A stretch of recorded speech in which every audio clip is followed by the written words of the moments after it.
का माहौल हमेशा एक घर को जैसे महफिल सा बना देता है। हर कोई अपने काम में और मस्ती में ही रहता है। विशाल की माँ आज बहुत खुश थी क्योंकि कई दिनों के बाद घर में कोई शादी हो रही थी। दूर दूर से सारे रिश्तेदार आए हुए थे। शादी के बाद आज विशाल और सोनम की सुहागरात थी। पूरे घर में चहल पहल थी। विशाल अपने सारे दोस्तों के साथ घर के ड्राइंग रूम में बैठा था और सोनम अपनी नंदों के साथ कमरे में थी। मस्ती मजाक धीरे धीरे खत्म हुआ और नंदों के कमरे को खाली करने के बाद विशाल अंदर आया। अंदर आकर विशाल ने देखा कि सोनम शायद बाथरूम में थी। उसने 5-10 मिनट इंतजार किया और जब सोनम बाहर नहीं आई तो उसने बाथरूम का दरवाजा खटखटाया। सोनम ने अंदर से कोई आवाज नहीं दी। जब 10 मिनट और बीत गए तो विशाल की चिंता बढ़ने लगी। उसने इस बार दरवाजा और जोर जोर से खटखटाया और जब सोनम ने अभी भी कोई आवाज नहीं दी तो विशाल ने दरवाजे को तोड़ दिया। अंदर जाकर देखा तो सोनम फर्श पे बेहोश पड़ी थी। विशाल ने सोनम को उठा के बेड पर लिटाया और उनकी बिल्डिंग में ही रहने वाले डॉक्टर को बुलाया। नई नई शादी में ही ऐसी बात हो गई और हंसता गाता पूरा घर एकदम से मायूस और डरा डरा सा लगने लगा। थोड़ी बहुत कानाफूसी भी होने लगी पर परेशान सभी थे। डॉक्टर साहब ने चेक करके बताया कि सब कुछ नॉर्मल है, शायद स्ट्रेस की वजह से यह सब हुआ है। उन्होंने गीला टॉवल सोनम के चेहरे पे रखा ही था कि सोनम चीखते हुए उठी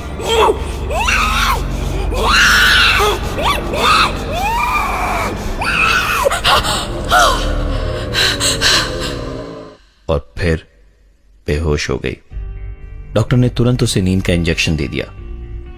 सब लोग कमरे के बाहर बैठे अंदर हुए हादसे को लेकर बात कर ही रहे थे कि कमरे के अंदर से चीजों के टूटने फूटने की आवाजें आने लगी। दौड़कर जब कमरे में पहुंचे तो देखा कमरे में रखा सारा सामान इधर उधर बिखरा पड़ा था। काफी चीजें टूट फूट गई थी और सोनम कहीं नजर नहीं आ रही थी। विशाल ने तुरंत बाथरूम के अंदर चेक किया। इस बार सोनम वहां नहीं थी। सब कमरे में देख ही रहे थे कि विशाल के भतीजे ने कहा, वो रही चाची। सबने बच्चे के दिखाए हुए डायरेक्शन में देखा तो सोनम पलंग के नीचे बैठी हंस रही थी।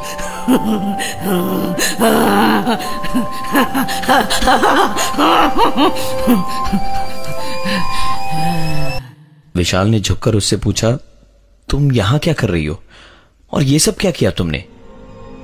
जवाब में सोनम ने जो कहा वो वहां खड़े परिवार के हर एक आदमी ने सुना। मैंने नहीं, सोनम ने किया। घर वाले इस बात को सुनकर सोच में पड़े ही थे कि सोनम फिर से बेहोश हो गई। शायद नींद की दवा अपना काम कर गई थी। पर अगले ही दिन से चीजें फिर से नॉर्मल थी। ये देख के सबकी सांस में सांस आई कि जो कुछ भी हुआ वो शायद सोनम के स्ट्रेस्ड आउट होने की वजह से ही हुआ था। विशाल और सोनम हनीमून पे जा चुके थे। पहाड़ों और वादियों में एक दूसरे को जानने में उन्हें कुछ खास वक्त नहीं लगा। 1-2 दिन में ही समझने लगे थे वो एक दूसरे को। सुबह साइट सीइंग के लिए निकलने से पहले नहाने के लिए गीजर ऑन करके थोड़ी देर में जब सोनम बाथरूम में गई तो जोर से चीखी। विशाल दौड़ के अंदर पहुंचा तो सोनम रोती और हाथ मलती हुई बोली, पानी बहुत ज्यादा गर्म हो गया है, मेरा हाथ जल गया। विशाल ने पानी में हाथ डाल के चेक किया तो पानी पूरा ठंडा था। विशाल ने सोनम से कहा, शादी हो गई है बाबा, अब स्ट्रेस मत लो, जल्दी नहाओ और उसके बाद घूमने चलते हैं। सोनम शावर ले ही रही थी कि उसके हाथ से साबुन गिर गया। आंख में साबुन चला गया था तो आंख खोल नहीं पा रही थी और ऐसे ही आंखें बंद किए ही साबुन नीचे ढूंढने लगी कि ऐसा लगा जैसे किसी ने उसका हाथ पकड़ के साबुन थमा दिया हो। सोनम ने नहाना भूल के तुरंत आंखें धोकर बाथरूम में इधर उधर देखा, जहां उसके अलावा और कोई नहीं था। सोनम ने तुरंत नहाना खत्म किया और देखा कि टॉवल लाना तो वो भूल ही गई। तो बाथरूम से एक हाथ बाहर निकाला और विशाल को आवाज लगाई कि टॉवल दे देना। विशाल जितनी देर में टॉवल उसे दे पाता उतनी ही देर में उसे सुनाई दिया, क्या कर रहे हो, छोड़ो ना, अरे बाहर तो आने दो। विशाल पलट के कुछ बोलता उससे पहले ही उसे सुनाई दी सोनम की चीख। विशाल ने दौड़ के दरवाजा खोला तो देखा सोनम को बहुत जोर की चोट लगी थी, ऐसे जैसे कि बाथरूम से निकले उसके हाथ को किसी ने जोर से खींच लिया हो। सोनम को लगा कि ये विशाल ने किया है, जबकि विशाल तो दरवाजे के आसपास भी नहीं था। दिन भर के घूमने का प्लान कैंसिल करना पड़ा और रात को दोनों जब सो रहे थे तब देर रात विशाल को महसूस हुआ जैसे सोनम बड़ी गहरी गहरी सांसें ले रही हों। उसने आधी नींद में बिना आंख खोले ही कहा, तुम्हें कोई प्रॉब्लम तो नहीं हो रही, इतनी गहरी सांसें ले रही हो? विशाल के इस सवाल का कोई जवाब नहीं आया, पर विशाल को अपने सीने पर एक हाथ महसूस हुआ। वो फिर बोला, सुबह के 3 बजे तुम्हें रोमांस सूझ रहा है? विशाल ने अपनी बात खत्म ही की थी कि बाथरूम से एक आवाज आई।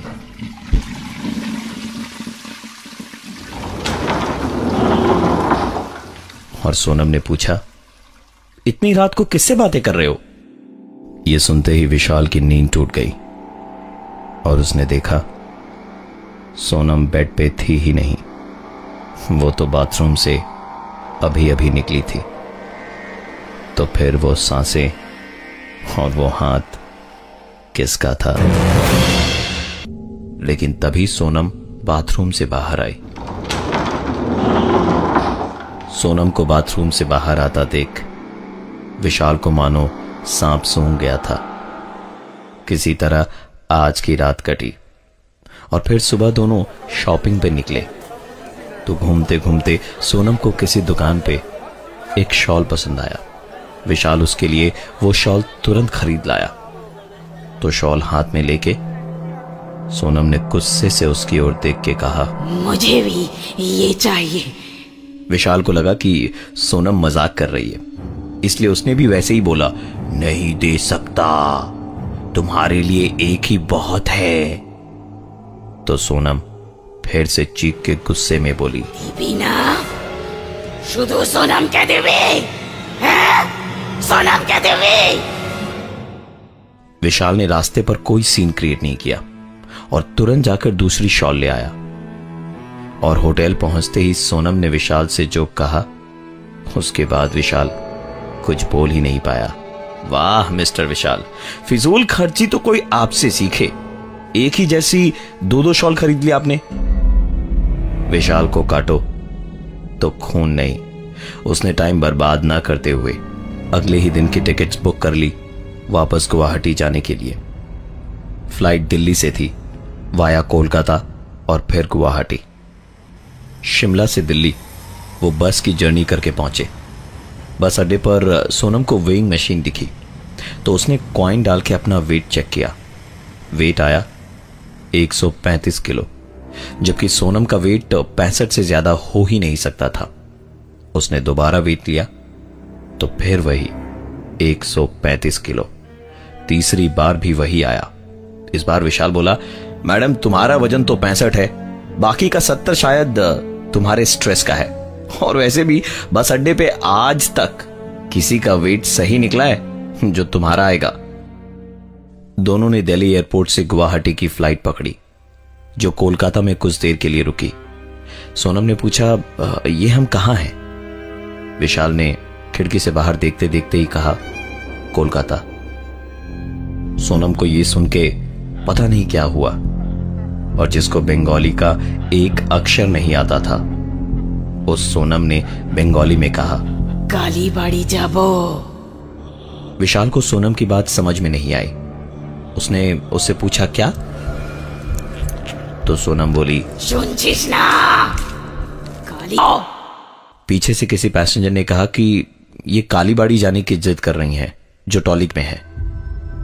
विशाल अब तक के इन इतने सारे हादसों से परेशान तो था ही, अब उसने गुस्से से अपने दांत भींचते हुए कहा, बंद करो अपना ये खड़ी खड़ी का नाटक।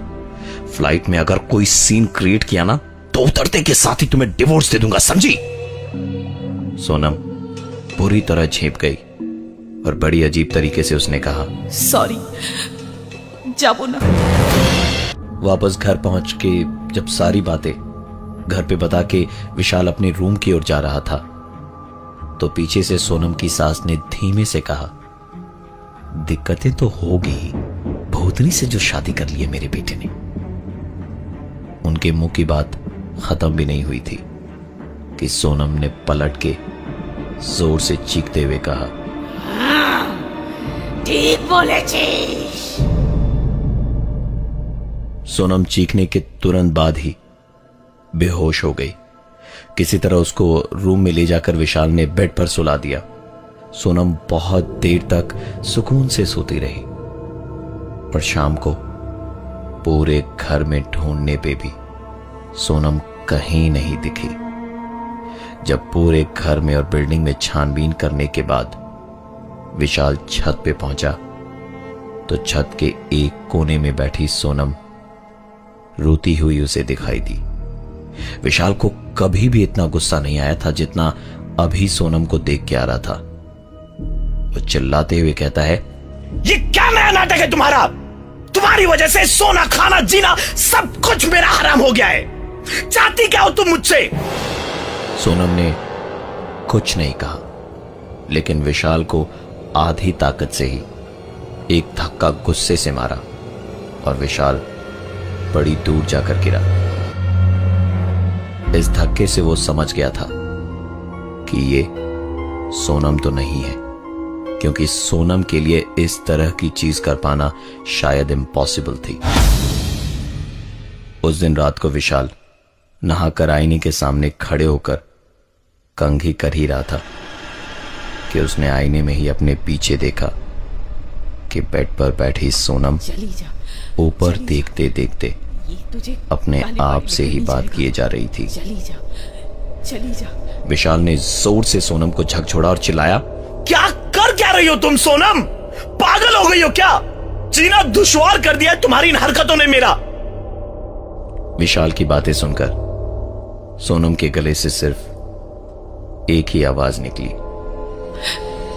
ये तुझे कालीबाड़ी लेकर नहीं जाएगा, और अगर ये नहीं ले गया तो तू मुझे ले जाएगी ना? हाँ, तू मुझे ले जाएगी ना? हाँ? विशाल ने बिना टाइम वेस्ट किए अगले दिन सुबह कोलकाता की फ्लाइट के टिकट्स बुक करवाई और सोनम को लेकर पहुंचा कोलकाता के टॉलीगंज कालीबाड़ी में। वहां पहुंचते के साथ ही सोनम जोर से चीखने लगी। थोड़ी देर छटपटाई और उसके बाद वो बेहोश हो गई। बड़ी कोशिशों के बाद जब वो होश में आई तो उसके होठों पर एक ही सवाल था, हम तो शिमला में हनीमून मनाने गए थे, ये कहां आ गए?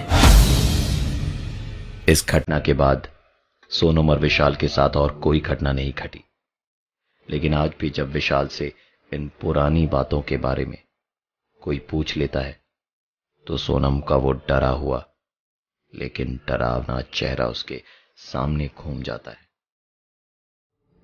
इस जिंदगी में कई ऐसी घटनाएं घटती हैं जिसका जवाब हम में से किसी के पास नहीं होता, और ना ही इन सवालों का जवाब साइंस के पास होता है।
Oh